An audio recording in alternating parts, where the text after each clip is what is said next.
Commentary में कैसे आए फिर आगे? कमेंट्री में मैं शुरू से था, मुझे क्लब के कई मैचेस में मैंने कमेंट्री की, अभी भी हमारे क्लब के पास मैच खेलते भी थे, फिर कभी मौका मिले तो कमेंट्री भी कर रहा होता था, और जहाँ पे भी कमेंट्री होस्टिंग भी करते रहे, होस्टिंग भी मैं बिल्कुल, तो होस्टिंग तो हमने कॉलेज से स्टार्ट कर ली थी। वहाँ पे कई मौके मिले और बहुत लोग खुश होते थे जब मैं होस्टिंग कर रहा होता था, तो लोग अप्रिशिएट भी करते थे।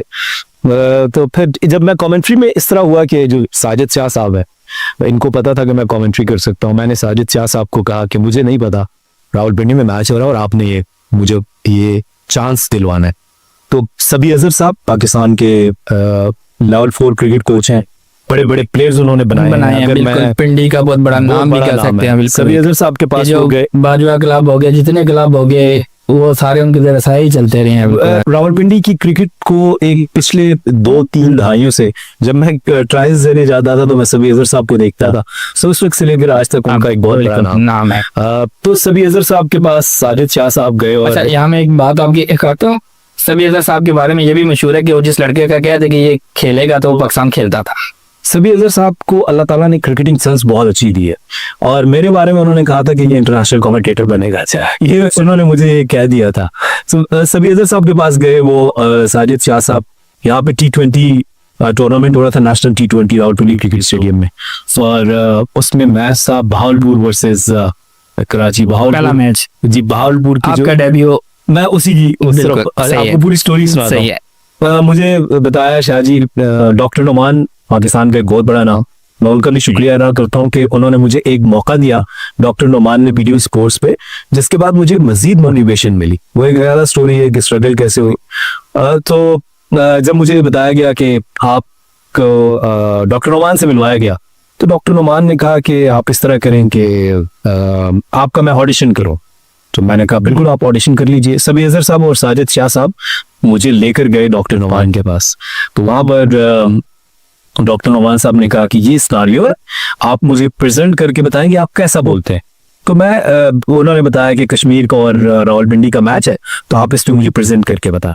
सो मैंने कुछ 10 सेकंड बात की, ऐसे मैंने हाथ को माइक बनाया और मैंने बोलना शुरू किया। Good evening, ladies and gentlemen, and it was a great match between Kashmir versus Rawalpindi, and these are the two main players, and ऐसे मैंने कुछ बोलना शुरू किया, तो 10 सेकंड भी मैंने बात नहीं की थी, तो डॉक्टर नुमान साहब ने कहा रुक जाया, आपको किसी से बारिश की जरूरत नहीं है, आप कमेंट्री के लिए आ रहे हैं, कल आप कमेंट्री करेंगी। तो जब मैंने ये सुना कि कल मैं कमेंट्री करूंगा, तो टू बी ऑनेस्ट मेरे तोते उड़ गए, ना कोई तैयारी, क्योंकि ग्राउंड में कमेंट्री करना और टीवी पे कमेंट्री करना बहुत मुख्तलिफ चीज है। फिर जब मैं अगले दिन, मुझे सबी साहब ने, साजिद शाह साहब ने बड़ा हौसला दिया कि तुम कर सकते हो, कर लोगे, सारी चीजें तुम्हें पता है, सुबह तैयार हो के आ जाना अच्छा सा जरा। तो फिर मैं सुबह जब रावलपिंडी क्रिकेट स्टेडियम पहुंचा, तो हम पीटीवी के जो प्रोड्यूसर थे, उन्होंने मुझे, राव हासन, उन्होंने मुझे बताया कि आपका जो है पहला चंक है, और आप चिश्ती मुजाहिद साहब जो पाकिस्तान का बहुत बड़ा नाम है, लेजेंड है, हमने उनको बहुत सुना हुआ था। उनका नाम सुनने के बाद मेरे मजीद तोते उड़ गए, उनके साथ कैसे इतना बड़ा नाम और बिल्कुल यंग बंदा जा रहा है उनके पास। सो फिर वो पहला मेरा इंग्लिश का चंक था, उस मैच में फवाद आलम ने बड़ी जबरदस्त बैटिंग की थी, सरफराज कप्तान थे। कैसे आगाज किया था जरा करके बताएं मेरा।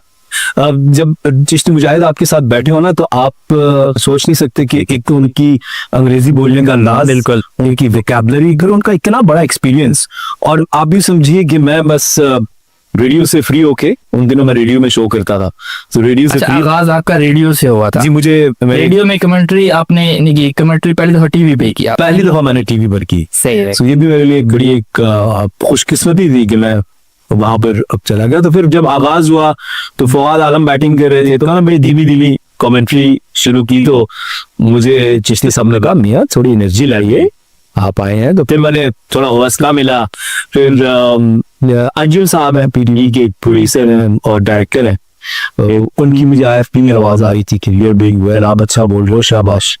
फिर उसमें मैंने एक मैच का हवाला दिया 1889 का। अच्छा, कोई सचिन तेंदुलकर की बात चल रही थी, तो मुझे चिश्ती मुजाहिद साहब ने कहा a young man, over the mic कहा उन्होंने, ब्रेक में नहीं, ठीक है, लाइव चल रहा था। Live.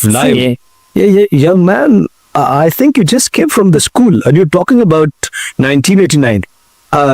Was that your birth year? हाँ, पैदा भी हुए थे कि नहीं? जब उन्होंने कहा was that your, मैंने कहा no sir, actually I have read about it, and sitting next to Chishti Mujahid and sitting next to people like Hasan जी, आपके पास जखीरा होना चाहिए अल्फाज का, आपके बिल्कुल। पास जखीरा होना चाहिए, मालूमात होनी चाहिए आपके मालूमात का, पास, बिल्कुल। सही है। So, वो एक एक्सपीरियंस था। और उसके बाद जो मुझे वो पंजाबी में कहते हैं पिंदी, वो जो पिंदी मिली ना मुझे, इन 3 साल मुझे फिर कमेंट्री, अच्छा उसी मैच की जो पोस्ट मैच प्रेजेंटेशन सेरेमनी थी वो भी मैंने होस्ट की, सरफराज का भी मैंने इंटरव्यू किया, बुरऊफ का भी, और उसी मैच में ये पहले ही मैच में मुझे प्रेजेंटेशन भी मिल गई। So I am a lucky guy, I am a lucky chap.